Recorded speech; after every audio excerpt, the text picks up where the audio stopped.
Salve a tutti signori, io sono Lorenzo e questo è il mio canale Espertone, benvenuti. Bene, oggi siamo in compagnia di nuova Renault Clio, ma diciamola E-Tech. Sapete bene che questo motore qua è lo stesso motore che vi ho portato della Dacia Bigster, quindi sono i nuovi motori che vanno a sostituire il vecchio 1600. C'è il nuovo 1800 motore aspirato, full hybrid con una batteria che mi aiuta. Comunque ci sono tutte le dotazioni tecniche che dopo ci sono video a go di questo motore qua, e vi ho portato anche quello della Bigster che ho detto consumi incredibili. E sinceramente io ho la Clio quinta generazione che uso per lavoro, ogni mese all'incirca faccio dai 4-5 mila km, e per quello che ho provato quest'auto qua non rimpiango di sicuro il turbo diesel. Qui abbiamo 160 cavalli, cambio automatico, ed è veramente un gusto guidarla, veramente signori. Qua il diesel io non lo rimpiango, e sono sicuro che anche nei consumi andrò a fare una prova consumi che poi magari metterò come video.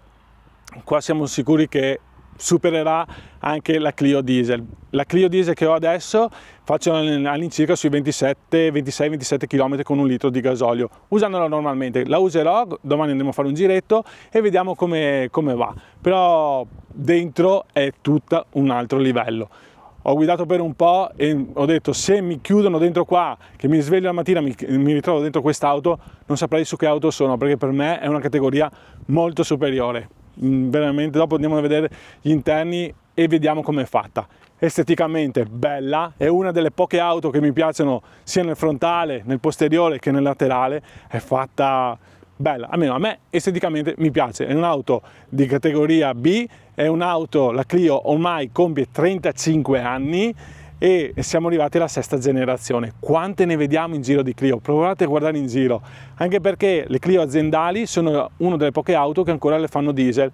Con questa generazione qua il diesel sparisce. Ci sarà il 1800 E-Tech, ci sarà un 1200 115 cavalli benzina, e poi arriverà un 1200 120 cavalli, così dicono, GPL mild hybrid, e poi ci sarà anche una versione, da quello che si sente dai rumors, di 1200 120 cavalli mild hybrid GPL automatica, e lì secondo me faranno il botto, perché un'auto così automatica a GPL, mamma mia, esteticamente è bella, dentro è confortevole, vedete che interni che ha, secondo me faranno il botto. Vabbè, però solo il mercato potrà dirlo. Io direi adesso partiamo dal frontale, facciamo il giro solito, andiamo a misurare il bagagliaio e vediamo anche gli interni. Eccolo qui, il bel frontalone, dai, guardate come l'hanno disegnato, troppo bello. Ha fatto un capolavoro secondo me qui, hanno cambiato la solita C che abbiamo di solito per i fari di posizione, questi diventano anche gli indicatori di direzione, il faro qui incassato dentro, guardate che bella linea che gli hanno dato, l'hanno proprio scavato dentro, qua è scavato dentro nel mio anteriore, molto bello. E poi c'è questo nasetto qua, bella. Poi guardate il rosso, che bel rosso che è, spero che si veda bene. Io adesso lo sto mettendo in 4K in modo che se avete una TV potete guardarlo bene. Ricordatevi che oltre a guardarlo dovete anche iscrivervi al canale, è gratuito, io ve lo porto qui e così mi aiutate a crescere. Belle le losanghe qui, vedete, questa è l'Esprit Alpine e quindi ha questa losanga disegnata proprio del colore dell'Esprit Alpine. Qui abbiamo la telecamera frontale ben nascosta, il nuovo logo, poi abbiamo il radar qui. Allora, in fatto di ADAS è tanta roba signori. Qua se dobbiamo parlare degli ADAS di quest'auto possiamo fare un video dedicato solo per quello e ci vorranno ore a parlare di quante cose ha. Voi cosa ne pensate come estetica? A me sembra bellissima. Questo è il taglio vista così ad angolo, cioè in qualsiasi parte la si veda è bella. Guardate anche così. È bello anche il posteriore, che hanno fatto questo stile coupé, un terzo volume quasi, freni a disco anche dietro come vedete, oltre che davanti. Andiamo a vedere un attimo la gommatura di serie, è una Continental, abbiamo una misura in questo caso qua che è 205/45, quindi molto bassa, R18, belli questi cosi lucidi, anche se io li preferisco opachi perché si rovinano meno, però guardate il metallizzato che bello che è. La scritta Esprit Alpine, qui abbiamo lo specchietto con la telecamera a 360 gradi e qui abbiamo l'indicatore di direzione che adesso si è aperto, eccolo qua. Le chiavi sono sempre le chiavi keyless della Renault, quindi io mi avvicino, lei si apre e mi dà il benvenuto, un bel maniglione qui per aprire la porta, guardate anche la minigonna sotto, che bella sportiva l'hanno fatta. Vetri oscurati, questa è la versione top di gamma, quindi vetri oscurati e tutti gli optional che ha. Qua la maniglia per salire dietro e questa è l'apertura. Volevo farvi notare soprattutto, guardate il montante, che grande che l'hanno fatto. Qui è la presentazione di Esprit Alpine, ma dopo andiamo a vedere gli interni. La scrittina qua Alpine, sono tutti dettagli. Qui abbiamo il simbolo di Renault fatto nel montante. Tanta roba, signori, tanta roba. Questa è la vista tutta laterale, magari mi allontano un po', ve la metto così, eccoci qua. Con questa bella giornata di sole si vede anche bene il colore e poi ditemi cosa ne pensate. A me piace tantissimo, dal vivo è proprio bella. Qui dietro vedete abbiamo i freni a disco che parlavamo prima, per essere una categoria B, tanta roba. Eccoci qua, questo è il posteriore. Se volete andarla a vedere dal vivo andate da Miglior Auto a San Stino di Livenza, lì vi accoglierà Davide e Federico che sono sempre disponibili e ringrazio tantissimo. E questa è la parte posteriore, non ci sono scarichi, guardate che belli fari in due, divisi in due. Qui abbiamo i fari di posizione che comunque sono quasi liquido, sembra un liquido rosso. Farò un video anche solo di notte per vedere le luci come sono fatte, full LED. E qui abbiamo un nuovo logo con scritto E-Tech Hybrid, che è la motorizzazione. Molto interessante come auto. Questa è la chiusura, vedete anche là gli indicatori di direzione. Però dai, faremo un video solo di notte per vedere come è fatta. Io adesso direi andiamo a misurare il bagagliaio e vediamo poi gli interni. Eccoci qua, guardiamo un attimo il bagagliaio come è fatto e quanto grande è. Allora, non ci sono maniglie per aprirlo, c'è il nuovo logo di Renault, la scritta Clio qui che vedete molto bella, e dentro qua, qui c'è una fessura, io vado qua, clicco e mi si apre il bagagliaio, che non è elettroattuato, ma per la categoria va più che bene. Allora, che bagagliaio abbiamo qui? Abbiamo un bagagliaio che è largo 1,02 m, tantissimo. Poi abbiamo una profondità di, nella parte più, 64 cm e un'altezza della cappelliera da 45 cm. Quindi un bagagliaio, se non sbaglio, sono intorno ai 390 litri. Quello che prima era nella categoria C, per dire una Golf, una Bravo, eccetera, adesso ce l'abbiamo sulla categoria B. Qui sotto abbiamo il ruotino di scorta, che vedete sotto qua. Non è una cosa tanto... Quando faranno il GPL di sicuro qua metteranno il bombolone del GPL. Qui abbiamo tutto il kit per sostituire la gomma. Questo lo si abbassa, tutta moquette ben rifinita, anche nella parte laterale vedete che tutto rifinito in moquette. Ok, qui ci sono i vari ganci per mettere le borse, abbiamo una luce dietro che illumina il bagagliaio, una sola luce, anche qui sempre dei gancetti. Qui abbiamo il subwoofer perché in questo caso qua abbiamo l'impianto dell'Armor Cardo che si sente da Dio, veramente molto bene. Adesso io provo a salire dietro e così vi faccio vedere l'abitabilità posteriore. Bene, salgo dietro, apro la mia bella manigliona, eccoci qua. Il sedile è impostato sulla mia altezza, quindi 1,80 m davanti, come sto seduto, come nella Clio che avevo della quinta generazione. Anche qua comunque c'è spazio per un occupante da 1,80 m, hanno messo le luci finalmente, e qui andremo a vedere nel video di notte come si vede, finalmente hanno messo le luci anche dietro. Non ci sono le maniglie per appendersi, no, solo davanti nella parte del passeggero. Comunque bei sedili davanti, tutti rifiniti in pelle e con dei bei tessuti. Non abbiamo bocchette dell'aria, non abbiamo prese USB, solo un accendisigari. quindi dietro non c'è niente altro. Ma vi porto dentro con me così la vediamo. Eccoci qua, allora, dentro io ho anche gli occhiali, metto su e ho ancora spazio e sono a 1,80 m. Si vede molto bene, si sta seduti comodi, c'è spazio. Qui le plastiche sono comunque rigide, tutte plastichine rigide. Qui c'è la maniglia per aprirlo, tutta nera, che non si vede, sì, si vede non si vede, per il resto però seduti qua si sta comodi. Un bel poggiatesta, i sedili sono molto belli. Queste qua dell'Esprit Alpine sono i sedili secondo me più belli che ha fatto Renault, misto tra pelle e tessuto. Qui abbiamo gli attacchi Isofix qui sotto che possiamo aprire e togliere, la cintura e dei bei poggiatesta di sicuro. Vedete qua ci sono le luci che vi dicevo, sono a sfioramento quindi si possono usare, ma comunque andate a vedere il video di notte che ho fatto e adesso vi giro. E questo è vista da chi è seduto dietro. Un bel bracciolo, questo qua in pelle, e qua dietro abbiamo solo l'attacco per l'accendisigari. Non ci sono bocchette dell'aria, neanche prese USB. Però, vista da dietro, guardate che spettacolo. Eccoci qua.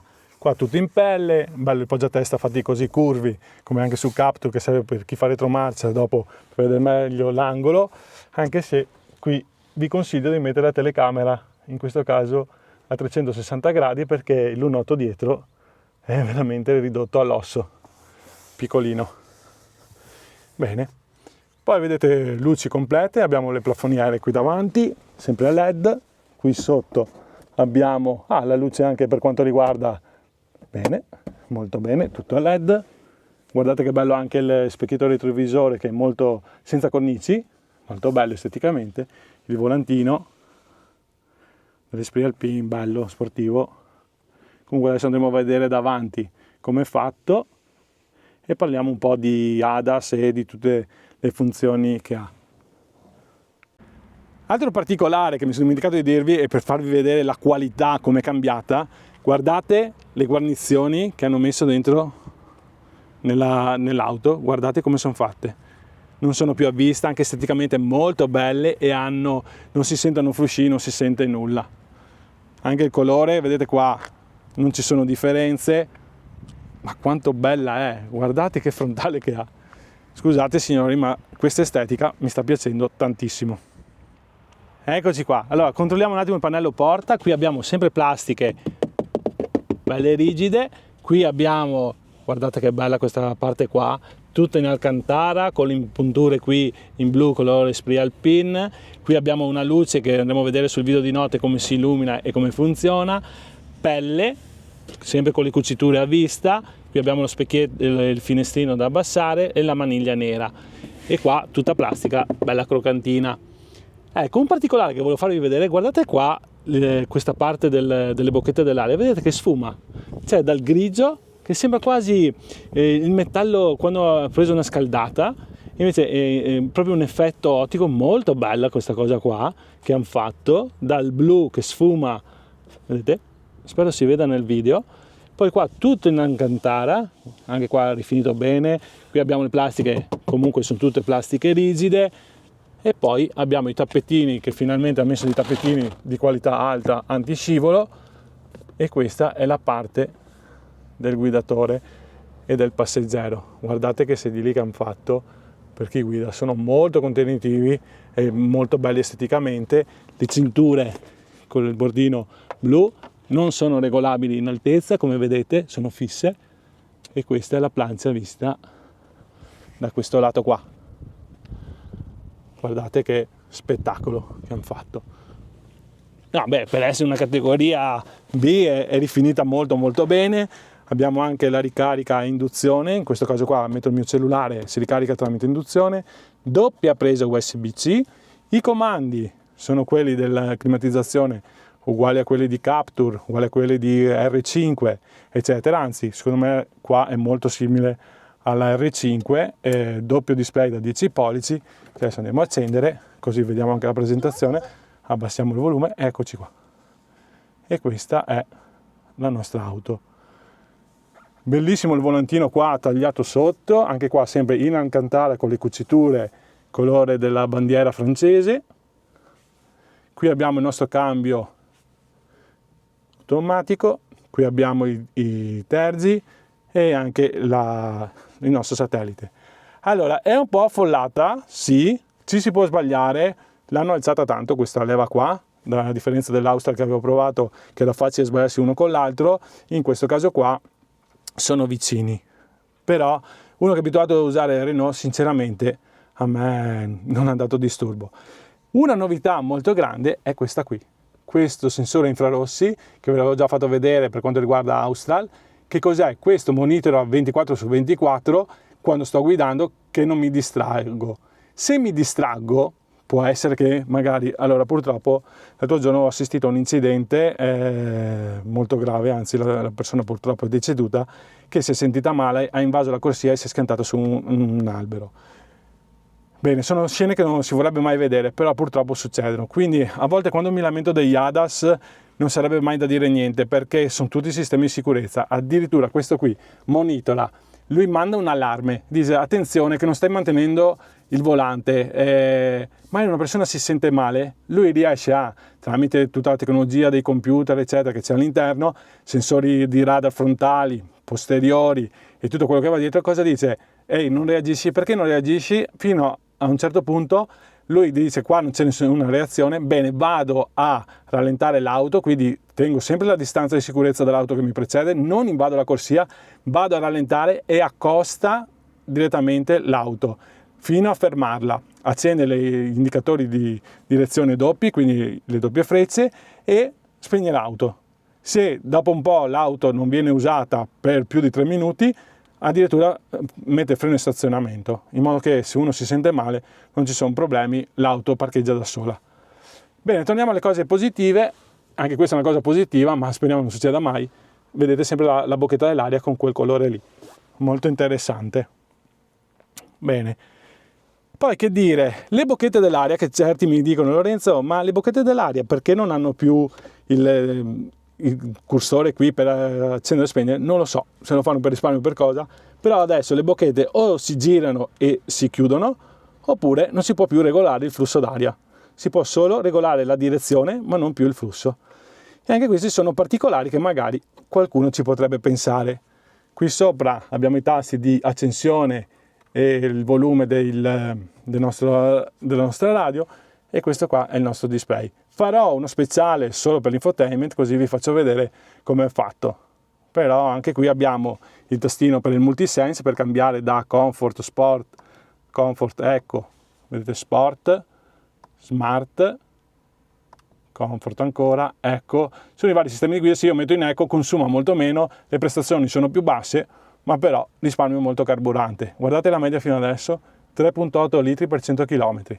E secondo me faremo ancora meglio nel video che andremo a fare appunto dei consumi. Qui abbiamo le casse che vi ho detto prima, Armal Kardon, quindi un impianto audio di qualità molto alta, plastica anche qui, non è in tessuto, ma è plastica rigida come anche qua invece c'è l'alcantara che vi dicevo prima. Che dire signori, io vi dico andate a vedere i video che ho fatto degli interni di notte, andate a vedere il video dei consumi che ho fatto, dello speciale infotainment, che sono video molto interessanti. Poi per tutto il resto a me non piace portare tante caratteristiche tecniche, oppure dire queste le Esprit Alpine, queste caratteristiche qua, che poi ci cambiano tra qua 6 mesi e siamo di nuovo punto a capo. Quindi per quello esistono le guide direttamente su internet e andate a vedere. Volevo portarvi alcuni particolari che sono questi, appunto di come l'hanno migliorata, che è tantissimo, cioè non si può dire di sicuro che è uguale alla Clio che avevamo di quinta generazione. Qua è salto di qualità molto molto alto, siamo su un'altra categoria. E ditemi anche voi cosa ne pensate, insomma. Bene, scendiamo e facciamo le conclusioni. Ecco, prima di fare le conclusioni volevo anche portarvi un attimo come è fatto dentro il motore. Adesso l'auto è accesa praticamente, ma è spenta. Qui abbiamo il nostro sistema ibrido, qui è il nostro motore, e come rifiniture anche dentro vedete come guarnizioni è tutto a posto. Stiamo parlando comunque di una categoria B. Qui non abbiamo il lucido per quanto riguarda la pittura, ma per il resto mi sembra che sia più che a posto. Io le conclusioni le farei così, anche nella vista laterale che è bellissima, è proporzionata, è fatta molto bene. Non vedo l'ora di fare un bel giretto per vedere come va e soprattutto i consumi quali sono, ma ho già visto che anche come dinamica di guida hanno fatto un salto in avanti, come anche negli interni. Io spero che il video vi sia piaciuto. Vi lascio anche il link in descrizione dei prossimi video che andrò a fare, appunto quello di notte, quello dei consumi eccetera, e mettete un bel like, iscrivetevi al canale e attivate il tasto delle notifiche. Grazie a tutti e arrivederci, ciao ciao!